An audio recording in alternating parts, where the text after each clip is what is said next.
সবচাইতে বড় word, ward number 12-র অন্তর্গত শালিবাগ কলওয়ালা পাড়ার এবং সংলগ্ন এলাকার পাশাপাশি অন্যান্য থানা থেকে আগত এলাকাবাসী এবং আমার প্রিয় বিএনপি নেতাকর্মীবৃন্দ, আসসালামু আলাইকুম।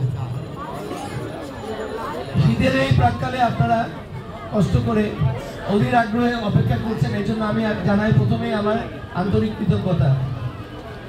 আজকে একটি বিশেষ মুহূর্তে আপনাদের সামনে আমি এসেছি, যখন আমাদের সবার প্রিয় বাংলাদেশের ঐক্যের প্রতীক সাবেক প্রধানমন্ত্রী এবং বিএনপির চেয়ারপারসন দেশনেত্রী বেগম খালেদা জিয়া হাসপাতালে অসুস্থ অবস্থায় শয্যাশায়ী। তার জন্য বিশেষ দোয়া কামনা করার জন্যই আমি আপনাদের মাঝে উপস্থিত হয়েছি।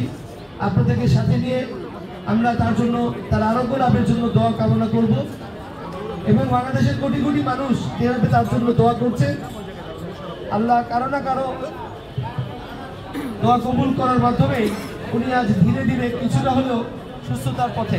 সবসময় কিন্তু ভালোবাসা আপনারা আমার বাবার প্রতি দেখিয়েছেন। আমি আপনাদের পাশে ছিলাম, সুখে দুঃখে ছিলাম, আগামীতেও থাকবো।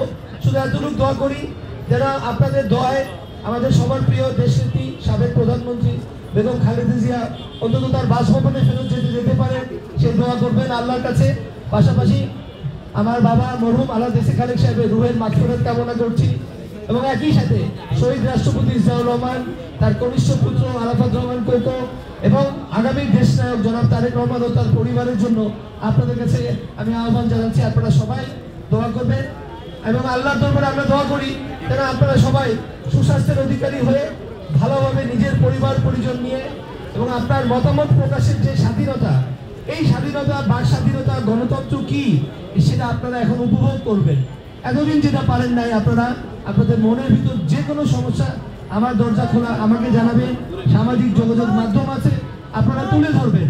অবশ্যই আপনাদের মতামতকে গুরুত্ব দিয়ে কিন্তু আগামী দিনে আমরা এই মিরপুরকে গড়ে তুলব।